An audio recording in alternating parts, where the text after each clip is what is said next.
This is Anna's Christmas Promise, a story from the Christmas in Ohio Anthology collection. Written by Tamera Lynn Kraft, narrated by Michelle L. Levigne. Print copyright 2013 by Tamera Lynn Kraft. Audio copyright 2023 by Mount Zion Ridge Press. Chapter 1. December 23rd, 1773, Schoenbrunn Village, Ohio. Anna Brunner kneaded dough while she tried not to notice it was almost dusk. Her husband still wasn't home. She wiped her hands on her apron and glanced out the six-pane window. The last glint of sunlight blazed the horizon, gleaming on the dirt path. No trace of him. After scooping some sugar, she worked it into the dough.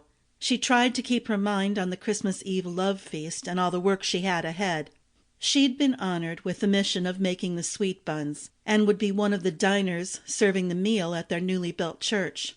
It did no good to fret about what was going on at the meeting down the road. She'd find out soon enough. She released her anxiety into the dough as she squeezed her fingers through and pounded it into shape. After living in this village for over a year, celebrating the Yuletide with all the fanfare it deserved would make up for everything. Almost. The children giggled as they finished a game of jackstraws. Belinda, 8 years old, failed to remove a straw without touching the others, and Liesel, the round-faced 6-year-old, smirked as she shouted out in triumph. 3-year-old Katrina's brown curls bounced as she clapped for Liesel. She hadn't managed to win any rounds, but Belinda insisted they let her play until a winner had been declared. "Let's get the tree ready," Belinda said.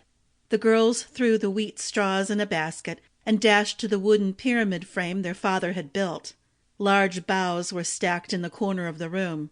Earlier today, before John was beckoned, he'd cut them from the pine trees that lined God's Acre, the village cemetery.